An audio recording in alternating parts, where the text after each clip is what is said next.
उन लोगों को खुद से कि आप आइए, हम उसको बताइए कि भाई आप क्या करेंगे जीत जाएंगे तो ये तो उसके पार्टी के वालों ने उसको आने नहीं दिया बालिया मामा को, जबकि बालिया मामा का मेरा खुद से ताल्लुका बड़ा अच्छा है। और सामने साहब को 2-3 दिन तक बुलाता रहा मैं, उनके फरी हबीब भाई कोई है वो आए, भी कोई और आया। एक दिन मैंने फोन लगाया कि आप आएंगे कि नहीं आएंगे, तो उसने काफी बदतमीजी की, सामने ने फोन पे मुझसे बदतमीजी की। बीजेपी से सवाल ही नहीं पैदा होता ही, और हम तो चाह रहे हैं कि बीजेपी बुरी तरह हारे, यहाँ भी हारे वहां भी हारे। बीजेपी का पैसा क्या कुछ भी देखने को आ रहा नहीं अपने को।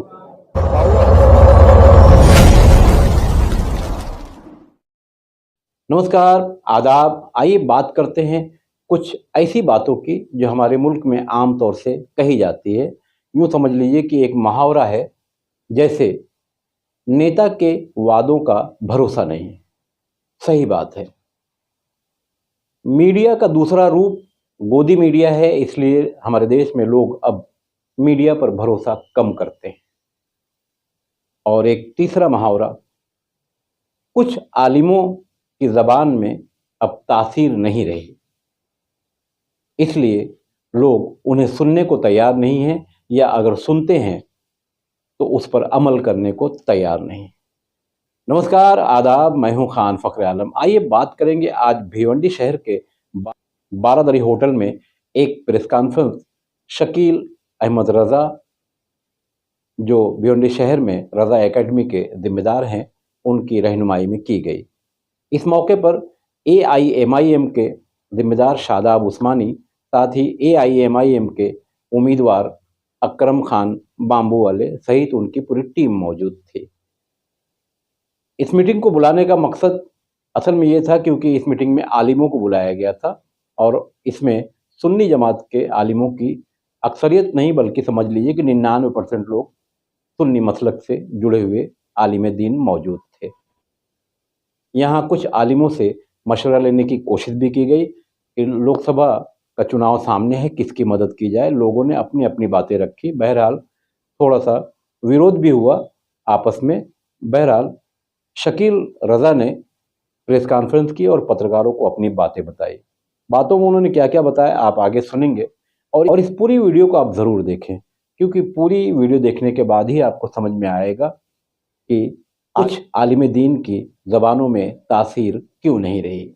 बहरहाल आइए सुनते हैं शकील रज़ा को। क्या कहेंगे, आज आप लोगों ने आलिम दीन की रज़ा एकेडमी की एक मीटिंग ली, मजलिस से इत्तेहाद मुस्लिमीन के बैनर तले, तो बताएंगे थोड़ा सा। जी देखिए, इलेक्शन चालू हुआ जब से, तो हम हर साल रज़ा एकेडमी तो बहुत सोच विचार के फैसला करती है। तो मैंने जो है कैंडिडेट खड़े थे, तो उनमें से एक बीजेपी वाला, एक NCP वाला और एक आज़ाद, ये तीनों की बात चल रही थी।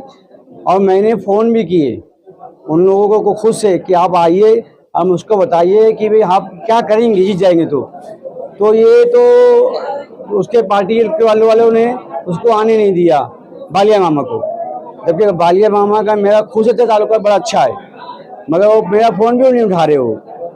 फिर उसके भाई ने फ़ोन लगाया कि हम कल आ रहे हैं, अभी तक कहीं बोला गया, वो नहीं आया। और सामने साहब को 2-3 दिन तक बुलाता रहा मैं, उनके फरी हबीब भाई कोई है वो आए, भी कोई और आया। एक दिन मैंने फ़ोन लगाया कि आप आएंगे कि नहीं आएंगे, तो उसने काफ़ी बदतमीजी की, सामने ने फ़ोन पे मुझसे बदतमीजी की। तो मैंने वो जितने बूढ़े हैं हबीब है सबको उसकी शिकायत करी कि ये अभी बदतमीजी कर रहा है, तो जीतने के बाद तो मारेगा पकड़ के। इसकी शिकायत उसी वजह सबको किया मैं। वो मैंने फ़ोन लगाया उसको कि भाई आपका अभी तक आदमी पहुँचे नहीं है, हमको जल्दी फैसला करना है या कुछ बोलने का है। तो बोले वो हबीब को मिलो, और काट दिया। इतने बदतमीजी से बात किया। अब अपन तो इसलिए बुला रहे थे कि सबकी बात सुने फिर ऐलान करे, ताकि ऐसे लगे ही नहीं। अभी उन्होंने कहा कि बीजेपी वाले पैसा ले लिए, तो कोई होंगे, ऐसा होता होगा, मैं सुन भी रहा हूँ, मगर अल्लाह का फजल करम है कि 35 साल हो गए, कोई बोल सकता नहीं कि मैं किसी से पैसा ले आऊँगा। कोई 1 रुपया लिया आऊँगा, सुल्तान पूछता कोई बोल सकता है क्या? नहीं बोल सकता है। तो मजबूरन कल आज सुबह तक का बालिया मामा को फ़ोन लगाता रहा मैं। पहले NCP के प्रेसिडेंट जमाल भाई के भी अभी फ़ोन आया है कि बालिया मामा को लेकर खड़ा है वो। तो अब ऐलान करने का बाद वो लेकर खड़ा है। तो ऐलान इसी बिना पे किया गया कि ये तीनों हमको बीजेपी सवाल ही नहीं पैदा होता ही। और हम तो चाह रहे हैं कि बीजेपी बुरी तरह हारे, यहाँ भी हारे वहाँ भी हारे। बीजेपी का पैसा क्या कुछ भी देखना को वाला नहीं अपने को। और वो अलग बात है कि लोग शक करे बात करें, हमारा अपना जो रवैया होता है हम लड़ के बात करते हैं, पुलिस से भी ऐसी करती है, आवाम से भी यही करती है। हम पे लोग एतमाद करते हैं कि रजा एकेडमी का कुछ तो सोच के कब फैसला हुआ होगा। तो बहुत सोचने के बाद आज शाम तक का मैं इन लोगों को नहीं इन्वाइट किया था। शाम में फिर फोन लगाया सबको, कोई जवाब नहीं दिया। तो फिर मैं इनको कहा कि हमारी मीटिंग में आप आइए, हम वहाँ पर लोगों से मशवरा करके ऐलान करेंगे। इसीलिए कि कुछ लोग जो है सुबह से व्हाट्सएप पे एक मजमून चला रहे हैं उर्दू में, और उस वो मजमून बहुत डेंजर है। सुबह से चल रहा है वो मजमून, और वो मजमून भेजा गया है सऊदी से। तो वो मजमून देख के ऐसा लगा कि आपस में लड़ जाएंगे सुन्नी भाभी। ये वो मजमून पढ़ लोगे आप तो ऐसा लगेगा कि आदमी वहाँ पे बैठे लड़ा रहे हैं। तो फिर मैंने कहा तुम जरूर आना। वो मजमून चलने के बाद मैंने इनको कहा कि तुम जरूर आना। लेकिन रजा एकेडमी की जो है वो जो मजहबी इख्तलाफ है सुन्नी भाभी का, वो अपने का है, मगर कौम मिल्लत के लिए हम कहीं ना कहीं एक जमा होते हैं। तो अब मैं शादाब भाई ये अकरम भाई की हिमायत का ऐलान कर दिया, और इंशाअल्लाह ताला कोशिश करेंगे, बाकी अल्लाह मालिक। आपने ऐसी कौन सी बात की जो आप इन तमाम कैंडिडेट से करने वाले थे, जिन लोगों आपको वोट किया, जिन लोगों को आप वोट किया, कौन सी ऐसी बात थी जो आप उनके सामने रख रहे थे? अरे उनके सामने रखने के लिए बहुत सी बात थी। सबसे पहले कि वो अपने जो है उलमा कराम जो जेल में बेकसूर वो है, और दूसरी बात ये है कि भिवंडी के 5 लोग जो है अभी तक जेल में है, मोइन वगैरह सब वो थी। फिर उसके बाद हॉस्पिटल था कि अपना हॉस्पिटल जो है तो जैसे जे है साइन है, वैसा नहीं क्यों नहीं हो सकता है। रईस भाई भी आए, बहुत अच्छा काम कर रहे हैं, मगर वो भी 5 साल में उसको बना नहीं पाए, तो किससे शिकायत करने का। और क्या न्यायपालिका पर, क्या आपकी न्यायपालिका पर भरोसा नहीं है? क्योंकि ये मैटर अब जुडिशली में जा चुका है, तो यानी इस पर कोई टिप्पणी करना ये तो सीधे तौर पर न्यायपालिका का अवमानना करना है। नहीं ठीक है, वो उसको तो ऐसी जो है बहुत सी इनको SIT बना दी है, ये हो गया वो हो गया, कोर्ट में फैसला हो गया। आज जो है 50 साल हो गया भिवंडी को, अभी तक हॉस्पिटल बन नहीं पाया। न्यायपालिका क्या कर रोक के रखी है, इसलिए कि बात आपने कही मौलाना आजाद जो 5 लोग और जेल में है, जो 5 लोग और जेल में है, ये तो कोर्ट में मैटर है ना। नहीं कोर्ट में टिप्पणी करना क्या ये नहीं, हम तो अपने आदमी को बोलेंगे ना बेकसूर है। चुने हुए जनप्रतिनिधि चाहते हैं कि वो बारी बार इसका सेटलमेंट करवाएं? नहीं ये बात नहीं चाहते हम। वो लोगों को वकील मुहैया नहीं है, वो लोगों को अंदर कोई तकलीफ है तो वो तो कम से कम आप दो कर सही करो, या नहीं होता है तो फास्ट ट्रैक पे चला के केस खत्म करो। ये तो तरीका होगा, या फास्ट ट्रैक पे चलाओ, अब केस लगता है तो केस खत्म करो।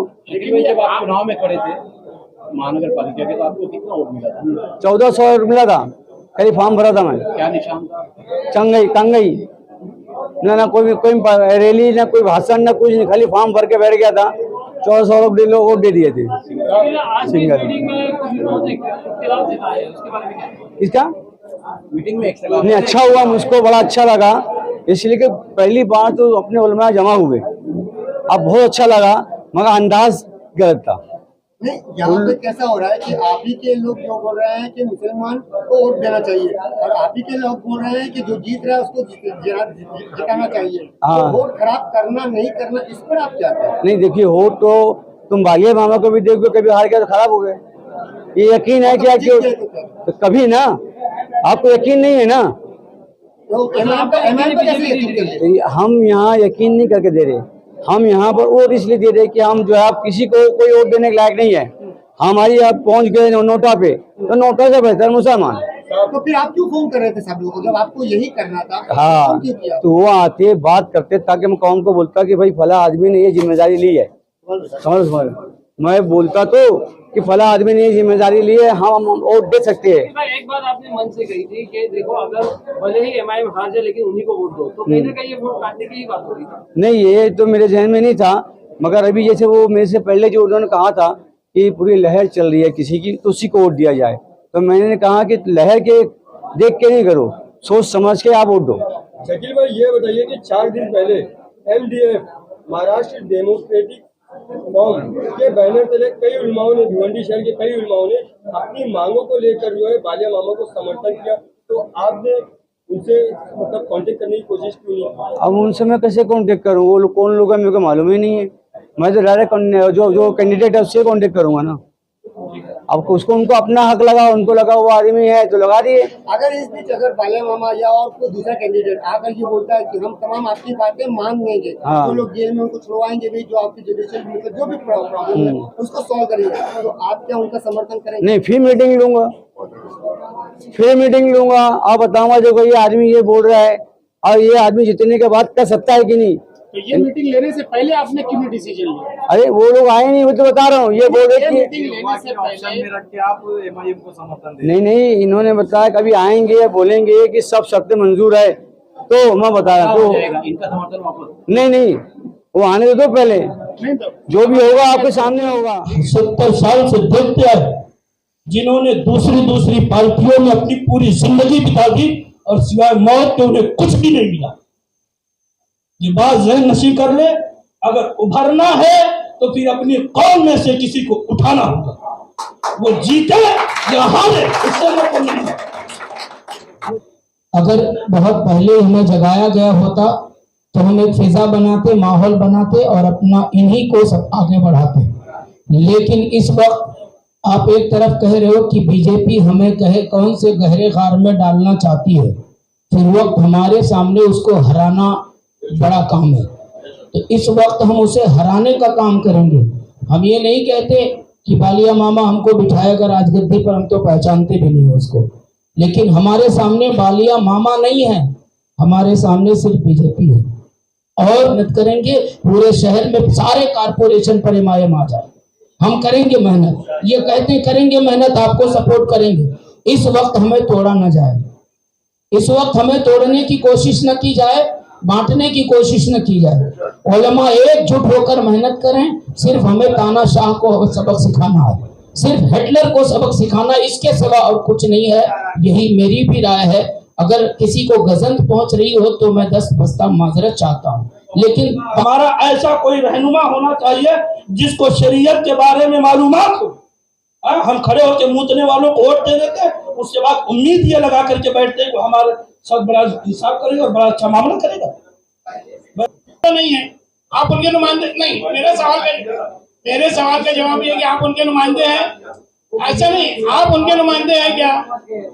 मैं एक बात बोलता हूँ, उनका नुमाइंदा है क्या कोई? आप में से कोई है क्या? अगर नहीं है तो उसको आपने पढ़ी नहीं है ना। चलिए देखेंगे हम। मैं तो अपने मोअज़्ज़ज़ मेहमान शादाब उस्मानी साहब से गुजारिश करूंगा कि इन हालात के पेश नज़र आप चूँकि सियासत के एक रक्षा सितारे हो, आप अपनी राय दीजिए।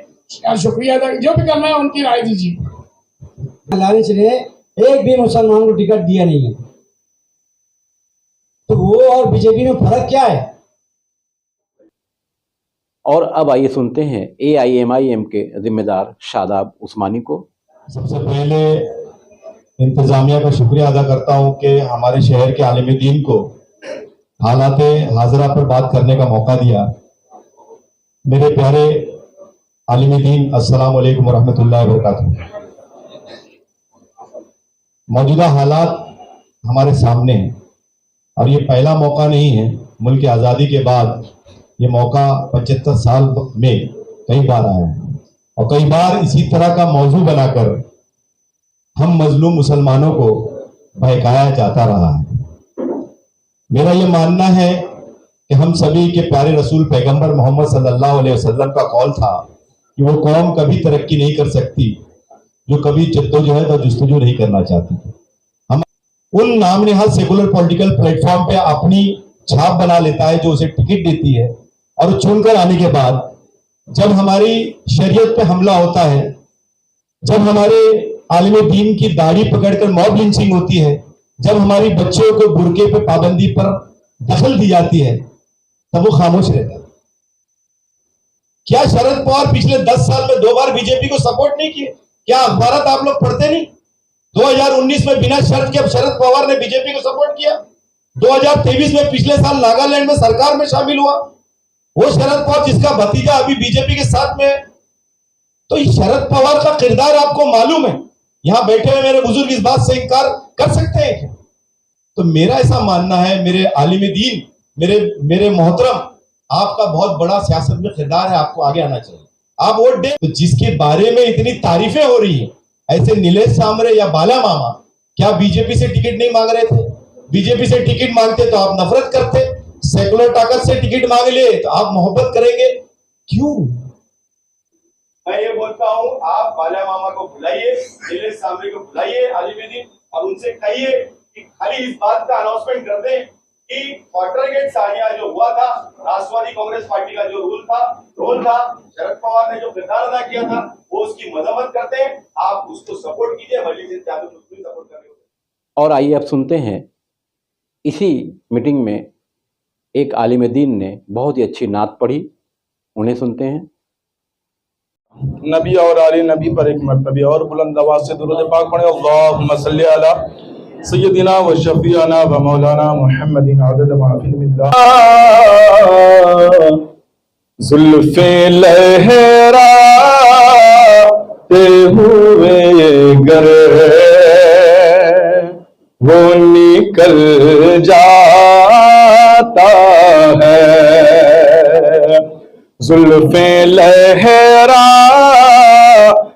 हुए गर वो निकल जाता है, कि जुल्फे लहराते हुए गर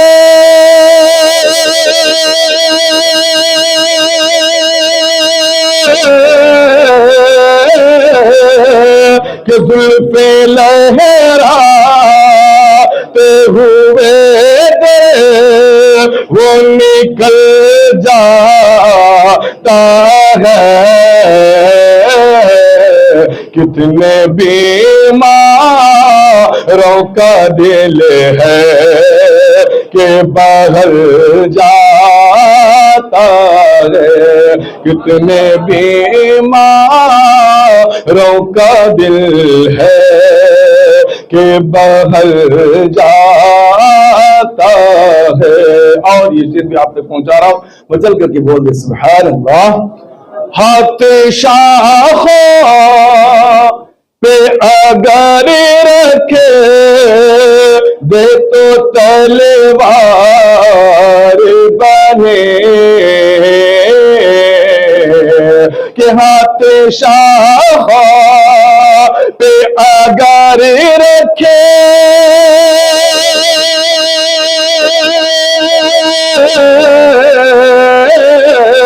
के हाथ शाखों पे अगर रखे दे तो तलवार बने, पाँव पत्थर पे अगर रखे दे पिघल जाता है, पाँव पत्थर आता है, जुल्फे लहरा निकल जाता है। और अब आइए देखते हैं, एक छोटी सी क्लिप है। आज से 4 दिन पहले भिवंडी शहर के बागे फिरदौस मस्जिद के पास सनोबर हाल के अंदर आलिम दीन की एक मीटिंग और हुई थी। यहाँ जो आलिम मौजूद थे वो वहाबी मसलक के थे, और बारादरी होटल में आज जो हुई वो सुन्नी मसलक के थे।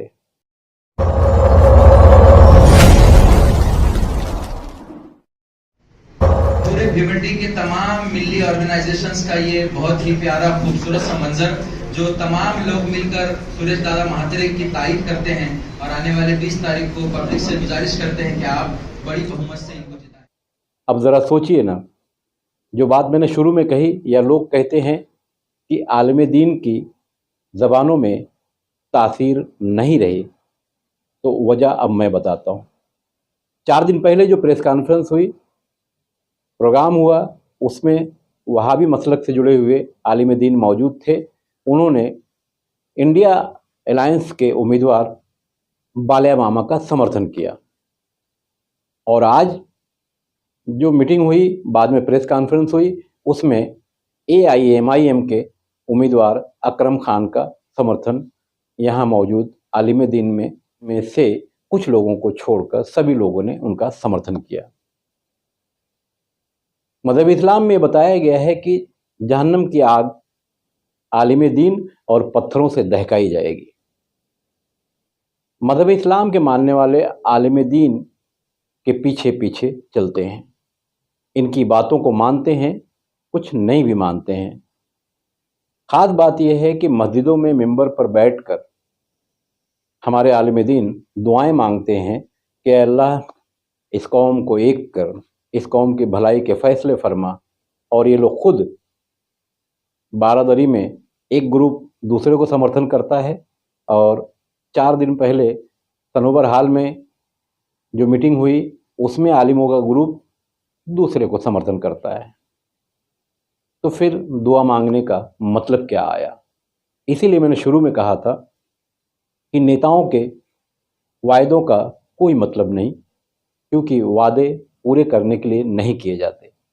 और मीडिया अब गोदी मीडिया की शक्ल में लोगों के सामने है, इसलिए लोग सोशल मीडिया से काम चला रहे हैं। इसलिए मैंने कहा कि और लोग कहते हैं कि आलिम दीन की ज़बानों में तासीर नहीं रही, तो ये आपके सामने है। अब फैसला आपको करना है, आप आज़ाद हैं, किसी को भी वोट दे सकते हैं और किसी से भी बात कर सकते हैं। ये वीडियो कैसी लगी कमेंट करके ज़रूर बताइएगा। मैं खान फ़ख्र आलम।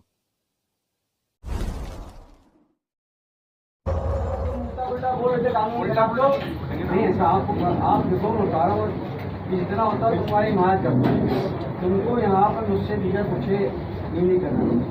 ये आप